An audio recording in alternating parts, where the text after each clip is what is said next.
In section 3.6, we're going to solve and graph the solution set on a real number line. For the problem, x cubed plus x squared less than or equal to 4x plus 4. The first thing that I will need to do is get everything on one side and 0 on the other. So let's subtract 4x from both sides, and let's subtract 4 from both sides. Therefore, on the right-hand side, I get 0, still having less than or equal to. Now these I just am going to put in descending order. X cubed plus x squared minus 4x minus 4. Now, what we'll need to do, being that this is an inequality, we will need to solve this, set it equal to 0 to find our critical numbers. So I'm going to take x cubed plus x squared minus 4x minus 4, set it equal to 0. Now let's factor by grouping. I have 4 terms. I cannot take out a GCF out of all 4. And anytime you have 4 terms, you try to factor by grouping. What can I take out of the first 2? They both have an x. The one with the lowest exponent is x squared. If you just look at the first 2, I can take out x squared. So I write down my GCF. I go through and divide each term by x squared. X cubed divided by x squared gives you x, plus x squared divided by x gives you 1. Now, what can I take out of the last 2? I have to take out something, even if it's a positive 1. But I can take out a negative. Anytime there's a leading term that's negative, take out a negative. And I can also take out a 4. So I go through and divide each one by negative 4. When you divide each one by negative 4, you end up with x plus 1. The negative 4's cancel, leaving 1x plus 1 equals to 0. Continue factoring. The two binomials are the same. Now we write down x plus 1.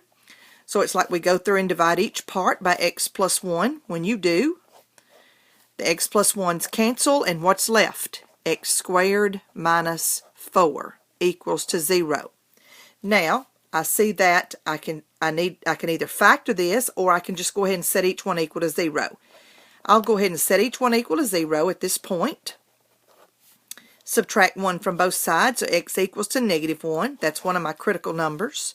Here, add 4 to both sides. I have x squared equals to positive 4.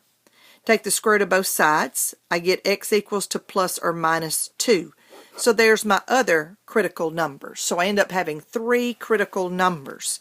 So now let's draw our number line. Using these critical numbers, I have negative 2, I have negative 1, and I have positive 2. Make sure that you place these numbers on your number line in the correct order, okay? At negative 2, I'm going to have a dotted line. At negative 1, I'm going to have a dotted line. And at positive 2. These critical numbers, and I'm going to put boxes around these critical numbers separate my number line into intervals. This being the first interval, everything less than negative 2. This being my second interval, everything in between negative 2 and negative 1. This being my third interval, in between negative 1 and 2. And everything greater than 2 is my fourth interval. Now, my final factored form was right here. Now, if I have x plus 1 and x squared minus 4, I'm going to plug in my test numbers into these numbers. So now I'm going to pick the test numbers. A test number less than negative 2, I'm going to use negative 3.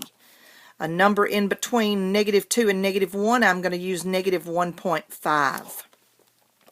In between negative 1 and 2, I'm going to use positive 1. Or let's use 0. I'm going to use 0. And a number greater than 2, I'm going to use 3. So the numbers that I have circled are going to be my test numbers. So if I test negative 3, negative 3 plus 1, plugged it into it, would give me negative 2. So that's negative. Negative 3 squared, that's negative 3 times negative 3 would be positive 9. And 9 minus 4 gives me positive 5. So I get a positive. Now, going back to the original problem, I am looking for less than or equal to 0. Therefore, these I'm looking for negative intervals. Anytime that you have less than 0, you're looking for negative intervals. So going back to my sign chart now, I have a negative times a positive.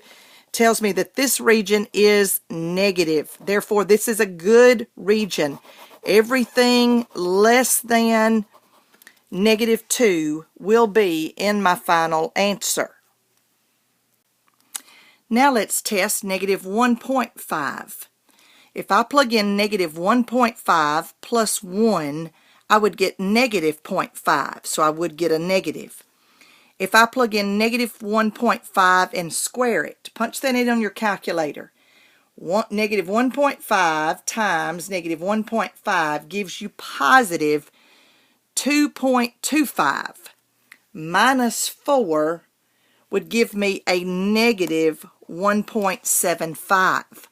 So by testing those numbers, you're plugging them in, -1.5 into this, gave me a negative number. You're not worried about the actual number, you're worried about the sign. -1.5 plugged in here and subtracted from 4 gave me a negative. Now, what is a negative times a negative? You always multiply these two signs together. You get a positive. So this region is positive. We don't want a positive interval. We want negative. So I'm going to cross out that region. That region is not in an answer.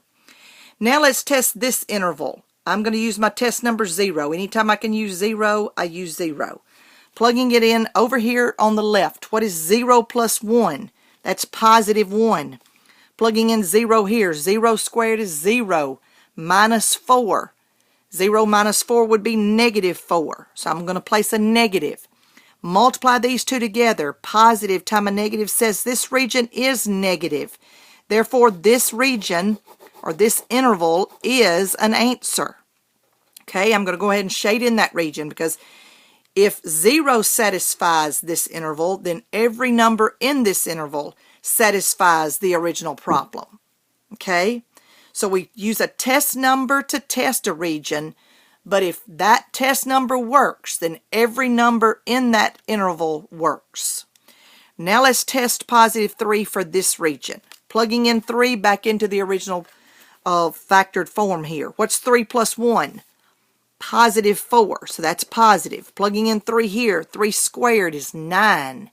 9 minus 4 is 5. So again, I get a positive. What's a positive times a positive? A positive. You always multiply them together. So I get a positive for this region. I don't want positive numbers, so I'm going to cross out that region.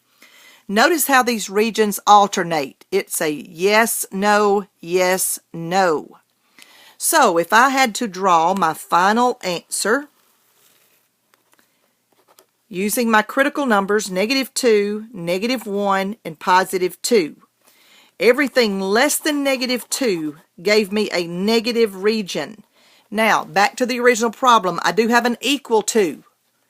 I wanted everything less than or equal to 0. I was looking for negative intervals. So having the equal to says that I need to use a bracket at -2. This region between -2 and -1 gave me positive, not an answer. Between -1 and 2 gave me a negative interval. That is an answer. So I will use brackets around -1 and -1 and +2, and I will shade everything in between. Now, everything greater than 2 was a positive interval. So this is my final answer as far as my graph. Now, let's use interval notation to name this final answer. This would be from -infinity to -2 with a bracket. Union, this would be from -1 to +2 with a bracket. This is interval notation. You may also be asked to leave your answer in scientific notation. So let me talk to you about scientific notation. So scientific notation has the braces, X and a slash. It says for all X such that. The inequality that represents this region would be X less than or equal to -2. Or the interval that represents this region would be -1 less than or equal to X less than or equal to +2. You remember that type of notation says we shade everything in between the two boundary numbers. Everything in between -1 and 2 needs to be shaded in. And this says you need to shade in everything less than or equal to -2. So that's my final answer for this problem.